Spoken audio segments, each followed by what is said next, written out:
अस्सलामु अलैकुम वरहमतुल्लाहि वबरकातुहू। अल्हम्दुलिल्लाहि रब्बिल आलमीन वस्सलातु वस्सलामु अला नबिय्यिना मुहम्मदिन व अला आलिहि व सहबिहि अजमईन व बाद।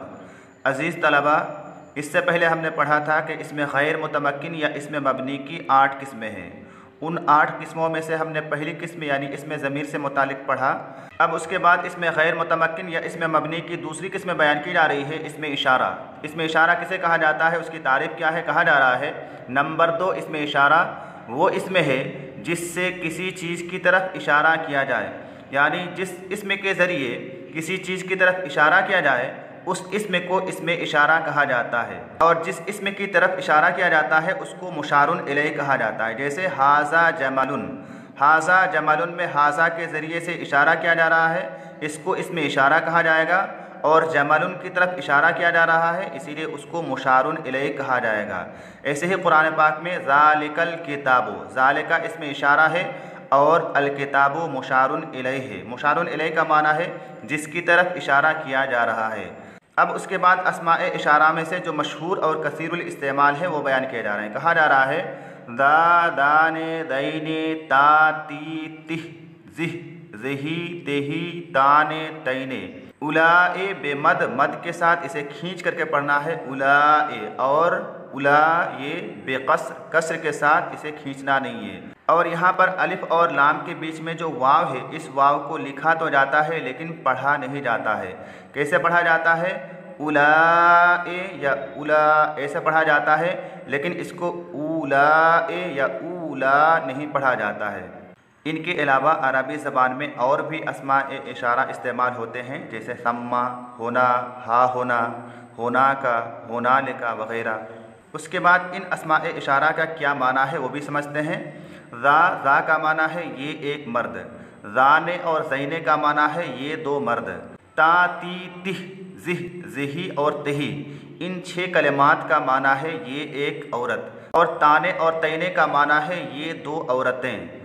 उलाए या उला का माना है ये सब मर्द या ये सब औरतें। इन अस्माए इशारा के इस्तेमाल की 3 सूरतें हैं, करीब, मुतवस्सित और बईद।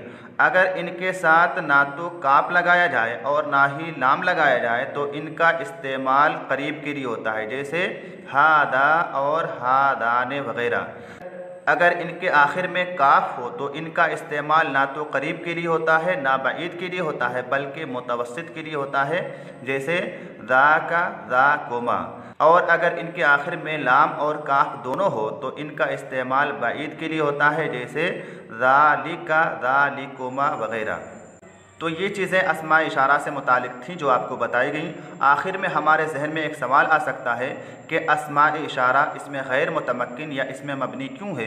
ये मबनी असल में से किसके मुशाबे है, फ़ेल माज़ी के मुशाबे है या अम्र हाज़िर मारूफ़ के मुशाबे है या हुरूफ में से किसके मुशाबे है। तो इसका जवाब ये है कि ये अस्माए इशारा हुरूफ के मुशाबे हैं। जिस तरह से आपने हुरूफ के बारे में पढ़ा था कि हुरूफ ऐसे कलिमात को कहा जाता है जो अपना माना खुद नहीं बताते हैं बल्कि अपना माना बताने के लिए दूसरे कलिमात के मुहताज होते हैं। इसी तरह से ये अस्माए इशारा भी इशारा हिस्सिया के मुहताज होते हैं। जैसे आपको कहना है हाज़ा, हादा का माना है ये कह करके, हादा कह करके आप खामोश नहीं होंगे, बल्कि आपको या तो हाथ के ज़रिए या आँख के ज़रिए या किसी और चीज़ के ज़रिए से इशारा हिस्सिया करना पड़ेगा।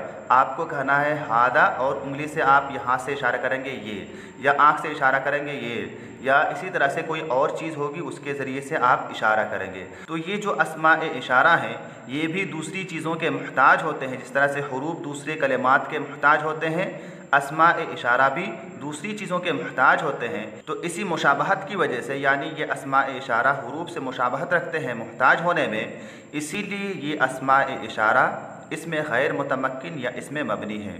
तो आज का ये हमारा मुख्तसर सा दर्स पूरा हुआ। ये जो चीज़ें पढ़ाई जा रही हैं ये चीज़ें आप याद करें, शुरू से लेकर के, इब्तिदा से लेकर के अब तक जितनी चीज़ें पढ़ाई गई हैं तमाम चीज़ें याद करें। आपसे इन चीज़ों के बारे में सवालात किए जाएंगे, आपको इन चीज़ों का जवाब देना है, टेस्ट लिए जाएंगे और उनमें नंबरात भी आपको दिए जाएंगे। अगर नंबरात कम होंगे तो आपके लिए परेशानी होगी।